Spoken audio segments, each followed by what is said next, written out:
Until now, all the best Super Nakeds have been European, whether it be the KTM Super Duke, Ducati Street Fighter, or the daddy of them all, Triumph Speed Triple. The Japanese have never really got their act together. The FZ1, the Honda CB1000R and the old Z1000 were very good bikes, but not quite in the league of the others. But now with Kawasaki's new Z1000, I think that's all about to change. Right, the old Z1000 name goes back right to the 70s, but in the new generation, the new style Z1000 came out in 2003. Really, really good bike.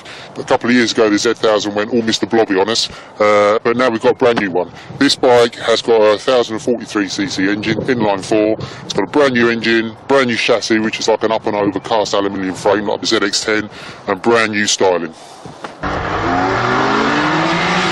Right, the Z1000's got lots of funky little touches, 4 exhausts in true Z1000 style, fully adjustable forks for the first time, and every new bike nowadays seems to have a gimmick, and this one is adjustable clocks. Now you pull out a little choke knob type of lever, and you've got 3 positions, up there, down there, or down there, and the idea is to take the sun glare out of the clocks when you're looking at them.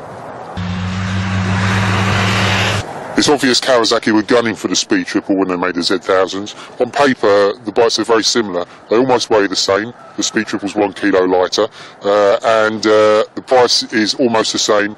The Speed Triple is about £82,000, and this is about 8.5, so a little bit more expensive. So on paper, this kind of wins on value already. But the other thing on paper before we ride them is the power of the bikes. This makes a staggering 131 horsepower at the back wheel. This makes only 113, and that's amazing. That's as much as an early R1, a GSX-R 750, probably the most powerful Super Naked there is.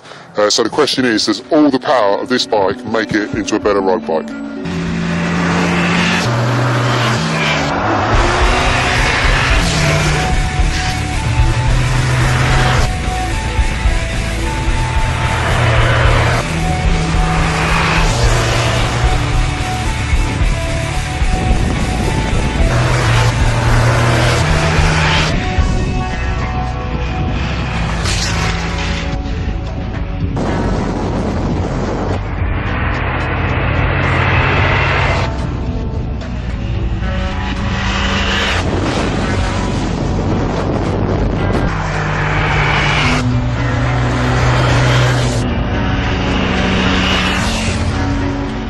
Right then, this Kawasaki Z1000 is absolutely fantastic. It is a Super Naked in the true sense, just like the Europeans. It's got a lot of speed. That engine is so powerful once it gets going. Between 6,000 and 8,000 revs, it just wants to rip your arms off.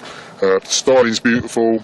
It's very modern to ride, much more modern than the Speed Triple, which feels a little bit dated now.